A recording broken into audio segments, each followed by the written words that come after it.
سلام خدمت دوستان و دوستان گل خودم. بچه ها من به همونطور بهتون قول دادم که ویدیوم لایک بخوره حتما من واسهتون میام از درست کردن صفحه OBS 100% واسهتون میذارم و به قولم عمل کردم وقت کردم و واسهتون الان دارم میذارم.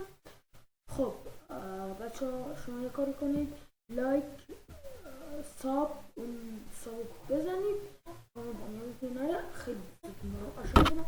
بزن بریم سراغ ویدیو. خب اینجا شما OBS استودیو رو دارید که من تو ویدیو قبل بهتون آموزش نصب کردم و کارش رو سینس اضافه کردم. خب ما کاری به این کارا نداریم، OBS رو باز میکنیم. خب OBS رو باز کردیم بچه ها، باسید بذارید. خب ببینید، خب بله اینجا که همونطور میبینید من این دیسپلی کپچر رو ببرم. خب بله الان رفت. شما میاید رو OBS استودیو یک کلیک راست میکنید، بله که اینجا بیاد، بعد میزنید ران از این ادمینستریتور هرچی، این گزینه دومی رو میزنید و دیسپلی کپچرتون اضافه میشه. خب بچه ها این یکی از روشات خودم استفاده کردم و بذارید ریمووش کنم که نیاد. حالا بذارید خب من حالا از این بذارم اوپن فایل لوکیشن، این یه راه دیگهش. خب شما اینجا پروپرتیز رو میزنید، این آخریه. خب اینجا شما میید این قسمت، یعنی ما کاری به این قسمت نداریم، کامپتیبیلیتی حالا هرچی. بعد شما این دکمه رو بزنید، بیاید بزنید رو ویندوز 7 اینو بزنید اپلای اوکی. خب و این هم یکی دیگه بود. اگر قبل کارن که اینو استفاده کنید بریم توش.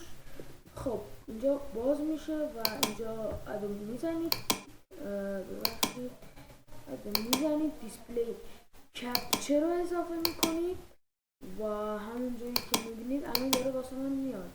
من بچه خودم اولین کاری که کردم امتحانشم کردم رو یه پیسی که دوستان، من خودم اصلا هیچ کاری انجام ندادم، اینجا زدم OBS، بعد زدم ران از ادمینستریتور هرچی، اینو زدم، بعد زدم روش اوکی واسه بیاد.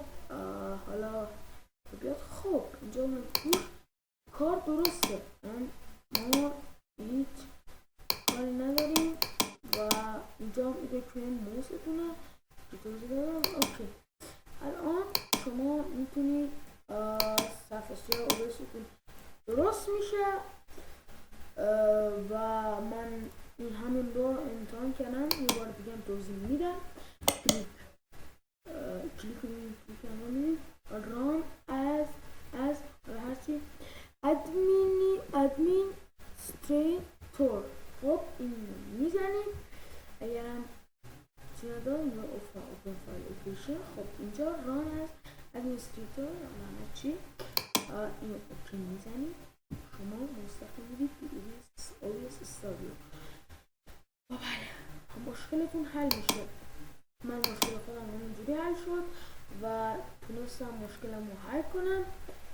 پس اگر از این ویدیو خوش کنم حتما لایک کامنت ساب بکنید حتما تا من یه ویدیو دیگه بذارم که چگونه باید ما میتونیم با گوشی فیلم بگیریم، یعنی بهتون توضیح میدم و فقط شما یه کاری کنید، لایک کنید، ساب کنید، کامنت یادتون نره.